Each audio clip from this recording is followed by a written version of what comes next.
बोलती पुस्तके. ज्यांना वाचनाचा नाद त्यांना बोलती पुस्तके घाली साद. आमचं चॅनल सबस्क्राईब करा आणि सबस्क्राईब करायला इतरांनाही सांगा. नमस्कार श्रोते मित्र हो. बोलती पुस्तके सादर करत आहे लेखिका डॉक्टर मीना सुर्वे लिखित कादंबरी ठिगळ, प्रकरण 6. आता श्रीपतीला इकडं आड आणि तिकडं विहीर झालं होतं. किसनाला एकटं सोडून जाणं त्याच्या जीवावर आलं. त्याच्या गावाकडे बी जनावरं आणि पारू एकलीच. क्षणभर काय करावं त्याला सुचना. तो किसनाला म्हटला, हे बघ किसना, मी उद्या गावाकडे जाऊन तिथली व्यवस्था करून लगेच माघारी येतो. आणि दाजी व बायजा घरला ये पत्तूर, म्या आणि लक्ष्मी तुझ्याजवळ राहतो. किसना ठीक आहे म्हटला आणि मामाच्या मांडीवर डोकं ठेवून तिथंच कलंडला. श्रीपतीनं किसनाच्या डोईवरनं हात फिरवला आणि त्याला बजावलं. किसना, आता अभ्यासावर ध्यान दे. तुझी परीक्षा जवळ आली असेल ना मग. खरं तर घरच्या परिस्थितीनं किसनाचं अभ्यासावरनं ध्यान उडालं होतं. किसना श्रीपतीला म्हणाला, मामा, आजपासून मी अभ्यास करेन, पण तू गावाकडनं लगेच परत ये. वय पोरा, म्या लगेच परत येईन. तुझ्या सोबतीला लक्ष्मीला ठेवून जातो. किसनानं होकारार्थी मान हलवली. दुसऱ्या दिवशी ठरल्याप्रमाणे श्रीपती लक्ष्मीला किसनाजवळ ठेवून गावाकडे गेला. श्रीपती परत येईपर्यंत लक्ष्मीनं किसनाची, जनावरांची आणि घराची काळजी घेतली. श्रीपती एकटाच घरला आलेला बघून पारूची कायली झाली. तिने लक्ष्मीला का सोबत आणलं नाही म्हणून श्रीपतीच्या डोक्याचा भुगा गेला. पारी काहीच ऐकून घ्यायला तयार नव्हती. म्हणून मनात नसताना श्रीपतीनं पारला 2 थोबाड्यात लगावल्या. पारीनं घेवर घालून सारी गल्ली गोळा केली. शेजारची म्हातारी श्रीपतीला म्हटली, अरे शिरपा, कशाला मारतोयस तिला? तोंडानं सांग की. अगं आजे, तोंडानं सांगितलेलं तिला समजत नाही. श्रीपतीने म्हातारला नेमकं काय झालंय ते सांगितलं. म्हातारला श्रीपतीचं म्हणणं पटलं. गर्दीतली 4 माणसं पारूच्या बाजूने बोलत होती तर 4 श्रीपतीच्या. शेवटी आजीनं पारला समजावून सांगितलं, अगं पारू, शिरप्यानं बळण लक्ष्मीला नाही ठेवलेली बायजाच्या घरात. प्रसंग तसला आहे.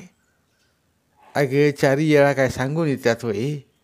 आज त्यासनी प्रसंग आलाय, उद्या आपल्यासनी येईल. तेव्हा सबुरीनं घे. आजीच्या बोलण्यानं पारीनं तोंडाला कुलूप लावलं. दारात बाया बापयांची गर्दी जमली होती. सर्वांना श्रीपतीचं म्हणणं पटलं होतं. शेजारी श्रीपतीचा चुलत भाऊ भाऊजय राहत होते. श्रीपती प्रसंगी त्यांना सर्वतोपरी मदत करीत होता. 8-15 दिवस घराकडं, जनावराकडं लक्ष द्या. पारीला बी काय हवं न ग बघा. दाजी आणि बायजा दवाखान्यातनं घरला आल्या बिगार म्या इकडं परत यायचं नाही. असं सांगून आल्या पावली श्रीपती किसनाकडे परतला. इकडे दवाखान्यात भीमाची प्रकृती सुधारत होती, पण त्याच्या पायाचं ऑपरेशन करावं लागणार होतं. डॉक्टरांनी बायजाला ऑपरेशनबद्दल सांगितलं, पण बायजाकडं एवढं पैकं नव्हतं. पाटलानं दिलेलं पैकं कवा संपलं होतं. बायजाला शहरात कुणाचाच आधार नव्हता. काय करावं तिला काय बी सुचत नव्हतं. तिने डॉक्टरांना विचारलं, डॉक्टर साहेब, किती पैकं लागतील? 20,000 रुपये. 20,000 म्हणजे बायजाला 20 लाखासारखं होतं. एवढं पैकं आणायचं कुठनं? तिला कायच कळना. पाटलाची माणसं मधनंच भीमाला बघा येत होती. किसनावर बी त्यांचं ध्यान होतं. आज दवाखान्यात रघु भीमाला पाहायला आला होता. रघुचं शहरात कारखान्यावर काम होतं. तसाच तो भीमाची विचारपूस करायसाठी दवाखान्यात आला होता. बायजानं समद रग्याच्या कानावर घातलं. गावात बायजाचा भाऊ आल्याचं रग्यानं बायजाला सांगितलं. बिचारी पोराच्या काळजीनं हवालदिल झाली होती. पण रग्यानं दिलेला निरोप ऐकून तिच्या धास्तावलेल्या चेहऱ्यावर कितीतरी दिवसांनी हास्याची लखेर उमटली. आता तिच्या लेकाची काळजी तात्पुरती का होईना पण मिटली होती. रग्या बायजाला म्हटला, भीमाच्या ऑपरेशनबद्दल बाला सांगतो आणि काय म्हणते ते बघतो. 2 दिवसानं कारखान्यावर येणार आहे, तेव्हा तुम्हाला निरोप देतो. असं म्हणून रघ्या माघारी वळला. रघ्या घरला जाताना किसनाकडे गेला. त्यानं बायजाच्या भावाला भीमाच्या ऑपरेशनबद्दल सांगितलं. तसं किसना रडायला लागला. श्रीपतीचं डोळं पाण्यानं भरलं. माझ्या भनीच्या नशिबात अजून किती काळ खस्ता आहे त्या रे देवा, असं म्हणून भिंतीला रेटून जमिनीवर टेकला. लक्ष्मी बाच्या कडेला येऊन बसल्यानं हुंदक्यानं दाटली. श्रीपतीनं रघ्याकडनं दवाखान्याचा पत्ता घेतला. त्यानं दुसऱ्या दिवशी बैलगाडीनं शहरातल्या दवाखान्यात जायचं ठरवलं. शहर 10-12 कोस लांब होतं. श्रीपती किसनाला म्हटला, पोरा, म्या जाऊन येतो दाजीकडनं, तुम्ही घरात बसा. उन्हाचा लय रख आहे, तुम्हासनी सोसायचं नाही. अरे मामा, येतो की म्या बी तुझ्याबरोबर. म्या आईला आणि बाला भेटून लय दिवस झाल्यात, मला त्यासनी बघू वाटतंय, येतो की. किसना हट्ट करू लागला. श्रीपती ठीक आहे म्हटला. त्याचं ध्यान लक्ष्मीकडे गेलं. तिचा चेहरा केविलवाना झाला होता. आपल्याला घरात एकलीलाच थांबायला लागणार या विचारानं बिचारी हतबल झाली होती. म्या पण तुमच्याबरोबर येते, हे बाला म्हणण्याचं धाडस लक्ष्मीकडे नव्हतं. पण तिच्या चेहऱ्यावरनं श्रीपतीनं लक्ष्मीच्या मनातलं बरोबर ओळखलं होतं. खरंच आई बाच पोरांची मनं वाचू शकतात, दुसऱ्या कुणातच ही क्षमता नसते. श्रीपती म्हणाला, लक्षे, अशी का ग तुझी झाली आहेस? लक्ष्मी काहीच बोलली नाही.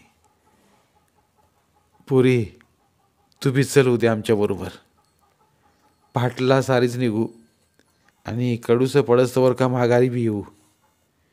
श्रीपतीचं बोलणं ऐकून लक्ष्मीचा म्लान चेहरा खुलला. तिच्या मनाची पण कळी खुलली. लक्ष्मी म्हटली, वय बा, सारीच जाऊ. मी पहाटेला लवकर उठून स्वयंपाक करते, म्हणजे आत्या आणि मामाला पण जेवण नेता येईल. ठीक आहे पुरी, श्रीपती म्हणाला. किसनाला आणि लक्ष्मीला खूप आनंद झाला. आपल्या आई बाला भेटायला मिळणार म्हणून किसनाला प्रेम पूर आला होता. कधी एकदा आई दिसते आणि तिला बिलगतोय असं झालं होतं त्याला. इतक्यात शेजारचा विठू किसनाकडे जनावरांच्या वैरणीची चौकशी करायला आला. त्यानं बाहेरूनच किसनाला हाळी दिली. किसना, ये किसना. कुठं आहेस? हाय की काका घरातच, असं म्हणत किसना बाहेर आला. का रे काका? अरे भीमाचा काय सांगावा लागा नाही. आत्ताच रघु काका येऊन गेला, त्यानं आणला होता बाचा निरोप. बाचं ऑपरेशन करायचं आहे. किसनाचं उत्तर ऐकून विठू नाराज झाला. म्हटला, किसना, काय बी काळजी करू नकस, होईल समजा नीट. जनावरांच्या वैरणीची काय अवस्था आहे? शिलकीला हाय का आणायला लागते म्हणून विचारायला आल तू. थांब, मीच बघतो दावणीला, असं म्हणून विठू मागल्या दाराला गेला. वैरण संपल्या हे विठूच्या लक्षात आलं. किसना पण त्याच्या मागणं गोट्यात गेला. विठू किसनाला म्हटला, अरे काय किसना, जरा शिल्लक आहे तवर का सांगायचं नाही वही. वैरण पाक सपल्या आणि हातावा हात धरून बसलायच गाड्या. बरं, मी आता मळीकडे गवात आणायला चालूया, येतो तुझ्या जनावरांनी पण घेऊन. विठूचं हे बोलणं गाडीला वंगण घालत असल्या श्रीपतीनं ऐकलं. तो विठूला म्हणाला, पाहुणं, म्या बी येतो तुमच्याबरोबर. माझीच बैलगाडी घेऊन जाऊया. नग मामा, माझी मी आणतो वैरण, तुम्ही पाहुणा हायसा, तुम्ही कशाला. उद्या शहराकडे दाजीला बघायला जाणार आहे, तेव्हा वैरण जरा जादा लागेल. म्या बसून तरी काय करणार हाया. जाऊया, चला जाऊया संग. ठीक आहे मामा, चला, असं म्हणून विठू इळा नाही गेला. किसना घरातला इळा मामाला देत म्हटला, मामा, मी बी येतो तुमच्याबरोबर. तेवढीच तुम्हासनी मदत होईल माझी. बरं चला, श्रीपती म्हटला. तवर विठ्ठू इळा घेऊन आला. श्रीपतीने गाडी झुपली. विठ्ठू किसना गाडीत चढून बसली. श्रीपतीनं बैलासनी इशारा केला. बैल चालू लागले. दिवस मावळपर्यंत दोघांनी गवत कापलं. किसनानं सारं गवत बैलगाडीत भरलं. श्रीपतीनं नदीवर नेऊन बैलांना पाण्यावरनं आणलं आणि लागलीच गाडी झुपून घरचा रस्ता धरला. लक्ष्मी बाची वाट बघत बसली होती. घरात एकलीच असल्यानं तिला घर खाया उठलं होतं. बैलांच्या घुंगराच्या आवाजानं लक्ष्मीला बा आल्याचं समजलं. ती धावतच बाहेर आली.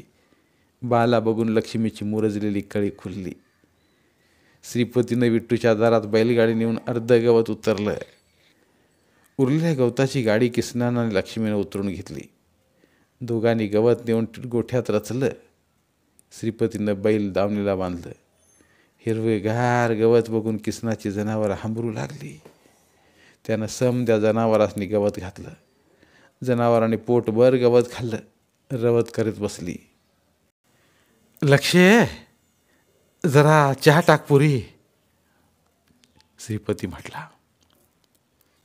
लक्ष्मीनं तिघांनी बी चहा केला. तिघांनी बसून दुसऱ्या दिवशी शहराला जायचं नियोजन केलं. किसनाची अवस्था आकाशात उडणाऱ्या पतंगासारखी झाली होती. त्याचं हृदय आनंदानं फुललं होतं, कारण त्याला लई दिवसानं आई बा भेटणार होतं. रात्रीची जेवणं झाल्यावर किसनानं दारात बिछाना टाकला. सर्वांनीच हातरुणाला पाठ टेकली. दिवसभराच्या श्रमानं श्रीपती आणि लक्ष्मीचा लागलीच डोळा लागला. पण आज किसनाचं डोळं मिटता मिटत नव्हतं. तो सुखस्वप्नात दंग होता. आईला भेटल्यावर काय काय बोलायचं याचा विचार तो करत होता. आकाशातल्या ताऱ्यांबरोबर हितगुज करत तो दारात पहुडला होता. रात्रीचं 2 प्रहर उलटून गेलं तरी किसना जागाच होता. स्वप्नातच तो आईच्या कुशीत झोपी गेला. पहाटेला क्षितिजावर सूर्यबिंबाची चाहूल लागली आणि श्रीपतीला जाग आली. त्यानं लक्ष्मीला हाळी दिली. उठ पोरी, उठ, लई वेळ झाला आहे, आवर समज निघाय पाहिजे. लक्ष्मी उठली. तिनं दगडाच्या चुलीवर समद्यांचं आंघोळीचं पाणी तापविलं. स्वयंपाक आवरला. तवर किसनानं उठून दार घर लोटलं. श्रीपतीनं जनावरांनी वैरण पाणी केलं. समद्यांनीच कामं केल्यानं सारं काम झटझट आवरलं. तिघांनी न्याहारी केली. श्रीपतीनं बैल झुपली. तिघं पण गाडीत बसली. सर्वांच्या चेहऱ्यावरनं आनंद उसळून वाहत होता. सारी माणसं आनंदात असली की सारं वातावरण चैतन्यमय असतं. बैलांनी पण चांगलाच वेग घेतला होता. जणू किसनाच्या मनाचा ठाव त्यांना बी लागला होता. बैलांच्या गळ्यातला घुंगराचा आवाज आसमंतात रुंजी घालत होता. मामा, मी जरा बैलगाडी हाकतो, कासरा दे माझ्याकडे, किसना म्हणाला. असं म्हणतोस, घे. श्रीपतीनं बैलांचा कासरा किसनाकडे दिला. किसनानं कासरा हातात घेतला आणि श्रीपती मागे सरला. मगाचपासून शांत बसलेली लक्ष्मी श्रीपतीला म्हणाली, बा, अजून किती लांब आहे रे शहर? झालं पुरी, अजून 2 कोस राहिलंय. असं म्हणून श्रीपतीनं पुरीच्या तोंडावरनं हात फिरवला आणि किसनाला म्हटला, किसना, माझी पोर लई गुणाची आहे. कुठं 30 दावं बांधले वरल्यालाच ठावं. किसनानं मामाच्या वक्तव्याला काहीच प्रतिसाद दिला नाही. लक्ष्य, येरवाळी उठल्यामुळं तुझं डोळं झाकाल्यात, ये निज माझ्या मांडीवर. असं म्हणून श्रीपतीनं लक्ष्मीचं डोकं मांडीवर घेतलं. थोपटू लागला. बाच्या मांडीवर डोकं ठेवल्यावर जगातील सारी सुखशांती लक्ष्मीच्या ओंजळीत आली होती. ना कशाचं भय, ना चिंता, फक्त चिरंतन सुख बापाच्या कुशीत लक्ष्मीला भासत होतं. खरंच बाची माया वेगळीच असते. कधी कधी ती स्पष्ट दिसते तर कधी दिसत नाही, इतकंच. बापाच्या मांडीवर लक्ष्मीला गाढ झोप लागली. मजल दर मजल करत बैलगाडी शहरात आली. श्रीपती म्हणाला, किसना, आता कासरं माझ्या हातात दे. लई रहदारी आहे, बैल बित्तरतील आणि तुला त्याने सावरा यायचं नाही. तसा किसना मागे सरला.